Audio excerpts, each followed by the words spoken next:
সুপ্রিয় শ্রোতামণ্ডলী, আসসালামু আলাইকুম। পবিত্র মাহে রমজানের শুভেচ্ছা।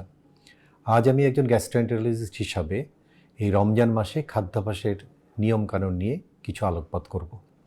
পবিত্র রমজান মাস ও রোজা মহান আল্লাহ তাআলার এক অসীম অপূর্ব নিয়ামত।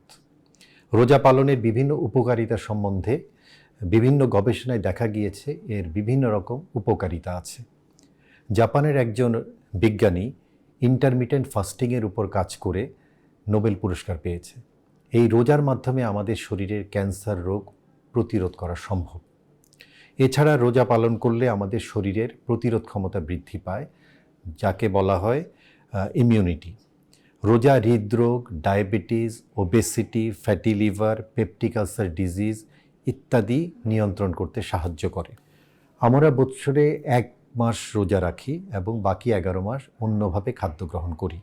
এই কারণে রোজায় খাদ্য গ্রহণে কিছু নিয়মকানুন মেনে চললে আমরা সুস্থভাবে রোজা রাখতে পারবো এবং আমাদের ইবাদত করতে পারবো। রোজার দিনে সাধারণত আমরা 10-12 ঘন্টা না খেয়ে থাকি। এর ফলে সন্ধ্যায় যখন আমরা ইফতারি করি তখন আমাদের ইফতারিতে যে খাবারগুলো খাই তার মধ্যে পানীয় যেমন শরবত, ফলের রস, ডাবের পানি এগুলোকে বেশি প্রাধান্য দেওয়া উচিত এবং ইফতারির সময় যারা আমরা তারাবির নামাজ পড়ি ইফতারি একটু হালকা খেতে হবে। হালকা যদি আমরা না খাই, অতিরিক্ত খাই, তাহলে সেক্ষেত্রে আমাদের নামাজ পড়তে অসুবিধা হবে এবং রিফ্লাক্স বা বুক জ্বালা পড়া যেটা সেই কষ্ট আমরা পাবো। তাছাড়া কিছু খাদ্যের সিলেকশনও করতে হবে।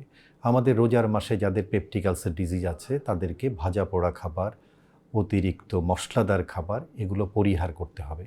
তাদেরকে সাধারণ খাবার, ফলমূল এগুলো বেশি খেতে হবে। রোজার মাসে আমরা ইফতারিতে ভরপেট খাবো না এবং খাওয়ার ভিতরেও বেশি পানি খাবো না।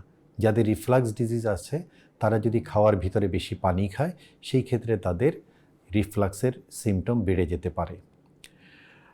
তাছাড়া আমরা রোজার মাসে ধূমপান তো রোজায় এমনিতে নিষেধ করা হয়, আর ধূমপান যদি আমরা কেউ কন্টিনিউ করি বা ক্যাফিন জাতীয়, কফি জাতীয় পানীয় বেশি খাই তাহলে আমাদের এই গ্যাস্ট্রিকের যে কষ্টগুলো, বুক জ্বালা পোড়া, পেট ফাঁপা, বুক দিয়ে টক পানি ওঠা, গলা দিয়ে টক পানি ওঠা, এই সিমটমগুলো বেড়ে যাবে। সেই জন্য আমরা রোজার মাসে এগুলো পরিহার করতে হবে এবং ধূমপান একেবারে বাদ দিতে পারলে খুবই ভালো হয়। রোজার মাসে আমরা যে ব্যথার ওষুধ NSAID, তারপরে স্টেরয়েড জাতীয় ওষুধ এগুলো অ্যাভয়েড করতে পারলে আমরা সুন্দরভাবে রোজা রাখতে পারবো। সেহরি এবং ইফতারি খাওয়ার পরে সাথে সাথে শোয়া যাবে না। আমাদের কমপক্ষে চলাফেরায় থাকতে হবে, বসায় থাকতে হবে এবং 2 ঘন্টার আগে না শোয়াই উত্তম।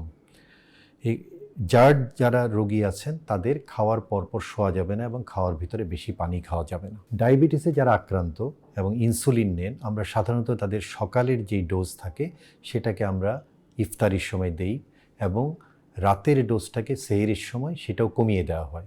তবে সবচেয়ে ভালো হয় যারা ডায়াবেটিস রোগী তারা রোজার আগেই চিকিৎসকের পরামর্শ অনুযায়ী কিভাবে ইনসুলিন বা ডায়াবেটিসের ওষুধগুলো খাবে সেটা আগেই ঠিক করে নিতে হবে রোজার আগে, তাহলে তারা সুন্দর মতো রোজা পালন করতে পারবে। আবার অনেকের অভ্যাস থাকে যে রাতের বেলা বেশি খেয়ে সেহরি না খেয়ে শুয়ে থাকা।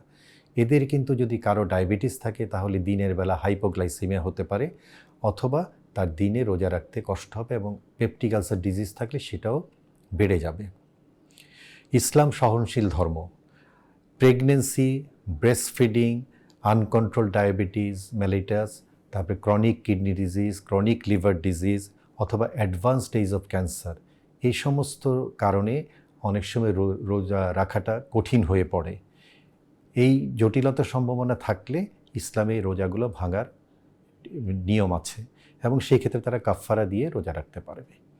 পরিশেষে সকলের সুস্বাস্থ্য কামনা করছি এবং এই রমজানে সুস্থভাবে যাতে সবাই রোজা রাখতে পারে এবং ইবাদত করতে পারে এই আশা ব্যক্ত করে আমার বক্তব্য শেষ করছি। ধন্যবাদ।